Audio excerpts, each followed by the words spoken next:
जेकॾहिं अॼु डायनासॉर्स ज़िंदा हुजनि हा त छा थिए हा? हिकु असली टेरेक्स खे ॾिसण जो ख़्यालु कीअं रहंदो जेकॾहिं उहो ख़तरनाक एस्टेरॉइड पथर धरती साण न टकराइजे हा त पोइ छा डायनासॉर्स अॼु ज़िंदा हुजनि हा?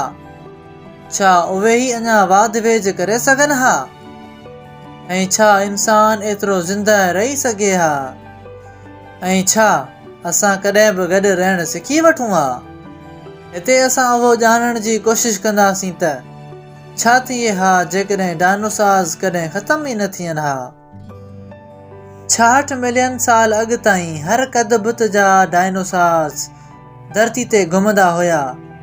उहे ई समझदार ऐं सवलाई सां माहौल मूजिबि रही वञण वारा ऐं उन्हनि मां त के वरी वॾे हवाई जहाज़ जेतिरो वज़न रखंदड़ जानवर पिणु हुया। यकीन करणु मुश्किल आहे त उन छिप संदुनि खे ख़तमु करे छॾियो, पर उहा का सादी छिप न पर एस्टेरॉइड जंहिं डायनासॉर्स खे ख़तमु कयो। 9 मेल वॾी धरती ते मौजूदु 10 हिरोशिमा बमनि जी ताक़त सां टकरायो हो। उन रेडियो एक्टिव शॉक्स हर पासे हज़ारे मिलियन ताईं सभु कुझु ग़ाइबु करे छॾियो। घणियुनि वॾियुनि तूफ़ानी लहरनि धरती ते मौजूदु सभिनी क़िस्मनि जे स्पेशीज़ जिन्सनि जो 75% ख़तमु करे छॾियो। पर जेकॾहिं उहो पथर अॻु में या वरी पोइ कुझु मेल परे टकराइजे हा त अॼु असां हिकु अलॻि दुनिया में रही रहिया हुजूं हा।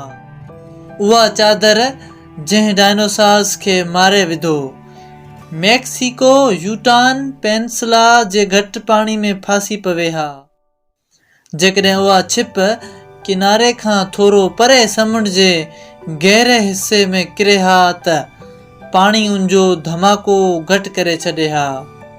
पर जेकॾहिं उहो एस्टेरॉइड पथर धरती सां न टकराइजे हा त बि डायनासॉर्स खे ज़िंदा रहण लाइ ग्लोबल तब्दीलियुनि खे मुंहुं ॾियणो पइजे हा। 55 मिलियन साल अॻु पद वधियो हो, तॾहिं जो मौसम अॼु खां 8 डिग्री सेल्सियस घणो हो।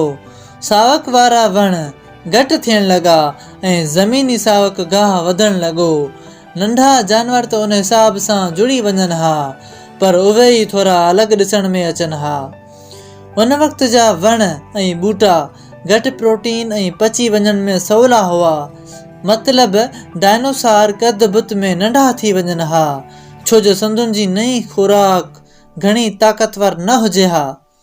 ईअं उंजे 20 मिलियन साल खां पोइ ॾखण अमेरिका ऐं अंटार्कटिका अलॻि थी विया, जंहिंसां धरती जो माहौल थधो ऐं ख़ुश्क थी वियो। उन वक़्तु वॾे पेरनि ऐं जल्दी तकड़ियूं हलंदड़ क़िस्मूं इर्तिक़ाई तब्दीलियुनि मां गुज़रनि हा, जेके दुनिया में पखेड़ियल सावक में घुमी पिए सघिया।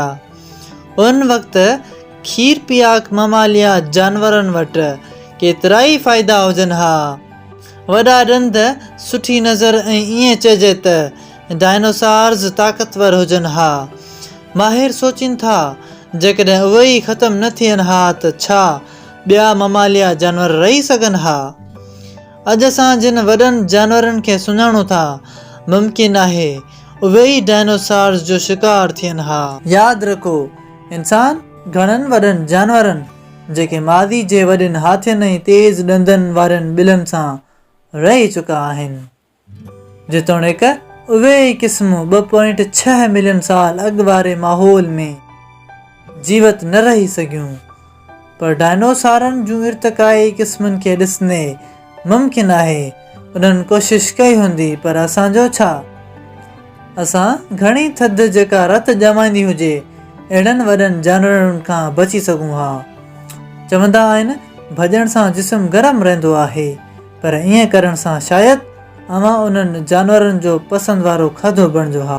वधीक साइंसी वीडियोज़ ॾिसण जे लाइ साइंस जी दुनिया यूट्यूब चैनल खे सब्सक्राइब ऐं नई वीडियो जी आगाही लाइ घंटी वारे ऑप्शन ते बि क्लिक करियो।